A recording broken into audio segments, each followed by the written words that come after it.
দয়ালু ৮,০০০ কোটি টাকার বাজেট আকার বা প্রকারের সাথে আমার বিশ্বাসে ঘাটতি আছে এই বাজেটে, কিন্তু একটা জিনিসে আমার বিশ্বাসের ঘাটতি নাই।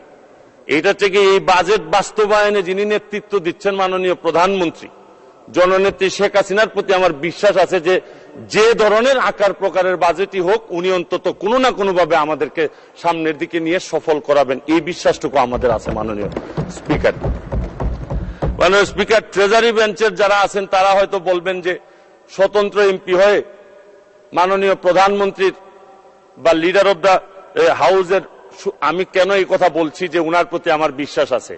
উনারা এটাও জেনে যাক, গত বছর আপনারা জানেন যে শ্রীলঙ্কা যখন দেউলিয়া হয় তখন সবাই বলছেন যে বাংলাদেশ আর মাত্র সময়ের ব্যাপার, বাংলাদেশও দেউলিয়া হয়ে যাবে।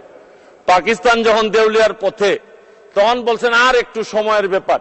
ইন্ডিয়া যখন চাপে পড়ছে বলছেন যে আর উন্নয়ন ব্যয় মিটানো হবে। ২.৫ লক্ষ কোটি টাকার লোন নেওয়া হবে, ১.৫ লক্ষ প্রায় নেওয়া হবে হচ্ছে গিয়ে ব্যাংক থেকে।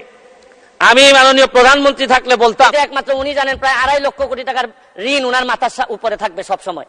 আমি আরেকটা জিনিস বলতে চাই মাননীয় স্পিকার, আমাদের বড় চাপ ফরেন রিজার্ভ কমে যাওয়াটা একটা বড় চ্যালেঞ্জ।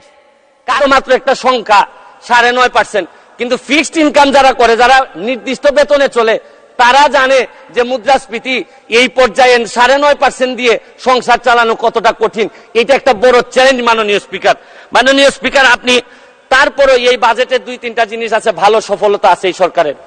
আপনারা কি করলেন? আপনারা ইন্টারেস্ট রেট বাড়িয়েছেন, খুবই ভালো, এটা প্রশংসার যোগ্য। আপনারা মানি সাপ্লাই বাজার থেকে কমিয়েছেন, এইটাও একটা সংকুচনমূলক মুদ্রানীতি, রাজস্ব নীতি। এই রাজস্ব নীতি করতে গিয়ে, সংকুচন করতে গিয়ে সবই ঠিক আছে মাননীয় স্পিকার, কিন্তু আমরা নিজেরা এমপিদের উপরও সংকুচন শুরু হয়ে গেল, আমাদের গাড়ির উপরও 25% একটা প্রস্তাবিত বাজেটে চলে আসলো মাননীয় স্পিকার। আমরা যে জিনিসটা বলতে চাই, কম্পেয়ার করে এই কথা বলতে চাই না স্পিকার, মাননীয় স্পিকার, কাদের সাথে কম্পেয়ার করব আমরা? আমার এলাকায় যত অফিসার আছে সবাই সরকার গাড়ি দেয়, নতুন নতুন গাড়ি দেয়, আর আমাদের কিনতে হয়, তাও আমারে ট্যাক্স মওকুফ করার কথা 25% এখন দিতে হবে। কিন্তু আমি মাননীয় প্রধানমন্ত্রী হইলে বলতাম, গত পরশুদিন আমি তো একজন ভদ্রলোককে এনবিআর ধরতে পারে নাই, বাংলাদেশ ফাইন্যান্সিয়াল ইন্টেলিজেন্স ইউনিট ধরতে পারে নাই, আর এনবিআর এর মতিউর রহমানকে ধরলে একটা ছাগল ছাড়া এই লোককে তো আপনি আনতেই পারতেন না। ছাগল কাণ্ড হওয়ার কারণে আর ফেসবুক ভাইরাল। ১ মিনিট বক্তব্য আপনার বরাবর অ্যাপ্লিকেশন আছে, আমি 247 ইনভোক করতেছি। এখানে 247 হচ্ছে কি আমার বিরুদ্ধে, এখানে একজন মাননীয় সংসদ সদস্য আমার বিরুদ্ধে অভিযোগ দিয়েছেন, আমার আত্মপক্ষ সমর্থনের সুযোগ দেওয়ার জন্য আমি সময় দেওয়ার। এই বাচ্চাটা এত বড় হয়ে গেল, আর কিছুদিন সুযোগ পাইলে পুরা গোপালগঞ্জ কিনে ফেলতেন এই বেনজির সাহেব। তারপরে এইটার দায় এই মন্ত্রণালয় এড়াইতে পারে না মাননীয় স্পিকার। এখন আপনারা কালো টাকা সাদা করবেন, আমার কোনো অসুবিধা নাই। যদি মনে করেন টাকা রয়ে গেছে, কিছু টাকা জমানো বা বিভিন্ন অলস টাকা রয়ে গেছে, এটারে সাদা করবেন, কোনো অসুবিধা নাই। কিন্তু এই সাদা করার মধ্য দিয়া বেনজির আর মতিউরের টাকাও যদি সাদা হয়ে যায়, আর এদের ভবিষ্যৎ প্রজন্ম উত্তরাধিকার, আদর্শের উত্তরাধিকার যারা, তাদের টাকাও যদি সাদা হয়, তাহলে এই সময় শেষ, 1 মিনিটে শেষ করুন মাননীয় স্পিকার। এরপর আমি বলতে চাই মাননীয়, আমি সিলেটের মানুষ, আমার সিলেটে আমি যখন বক্তব্য রাখতেছি লক্ষ লক্ষ মানুষ পানিবন্দী।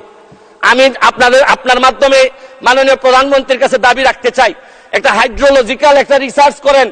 আমাদের এই পানি আগে কখনো বন্যা হইতো না, এইরকম 22-এর বন্যা, 24-এ বন্যা, আমরা একেবারে ডেবে গেছি পানির নিচে মাননীয় স্পিকার। এইটা জানা দরকার যে আমাদের এই ভারত থেকে আসা পানি কোথায় কোথায় বাধা পড়ে, এইটা দেখতে হবে মাননীয় স্পিকার। অনেকে সন্দেহ করে মিঠামইনের রাস্তাও আমাদের এই দুর্ভোগের কারণ, যদি হয় এইটারও মডিফাই করতে হবে, কারণ একটা জেলারে আপনি সৌন্দর্য দিয়ে আরেকটা জেলা ডুবাই দিতে পারেন না মাননীয় স্পিকার। আমি হাইড্রোলজিক্যাল স্টাডি এবং এই স্টাডির ফলাফল আমাদের সামনে নিয়ে আসার জন্য দাবি জানাচ্ছি মাননীয় স্পিকার।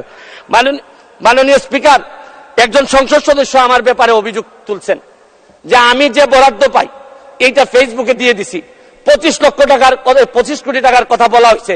আমি বরাদ্দ, মাননীয় সদস্য, আজকে বক্তার তালিকা অনেক বড়, 1 মিনিটে শেষ করুন। আমি বলতে চাই যে আমি যত বরাদ্দ এই পর্যন্ত পাইছি, আমি হচ্ছে কি এমপি হিসাবে ট্রাস্টি, এই টাকা জনগণের জানার অধিকার আছে। আমি ফেসবুকে দিয়েছি হয়তো প্রকল্পের জায়গায় টাকা বলছি, কিন্তু টাকার মধ্যে কোনো ব্যবধান ছিল না, কারণ নতুন জেনারেশন আপনি যা বরাদ্দ পাবেন তা জানতে চায়। এবং আমি বিশ্বাস করি বঙ্গবন্ধুর আদর্শের সৈনিক হিসাবে আমি এই ট্রান্সপারেন্সি আমার মধ্যে এটা থাকতে হবে। এবং আমি এই কথা বলি, আমি আমার এলাকার এমপি হয়েছি। মাননীয় স্পিকার, আমি মাননীয় প্রধানমন্ত্রীকে চিনি। আমার একটা বিশ্বাস, সব দুর্যোগের মধ্যে উনি আমাদেরকে পার করাবেন, কারণ আমাদের মাননীয় প্রধানমন্ত্রী বঙ্গবন্ধু কন্যা, উনি এমন এক পাখি যিনি ডালের উপর বসেন ঠিকই, কিন্তু তার ভরসা ডালের উপর না, তার ভরসা পাখার উপর। কারণ বিশ্ব ব্যাংক ভাবছিল যে ডাল ভেঙে উনি পড়ে যাবেন, পদ্মা সেতু বানাইতে পারবেন না, কিন্তু ঠিকই ডাল ভাঙার কারণে পড়েন নাই, নিজের পাখা দিয়ে ঠিকই বিশ্ব ব্যাংকে। ধন্যবাদ মাননীয় সদস্য, আপনাকে অসংখ্য ধন্যবাদ।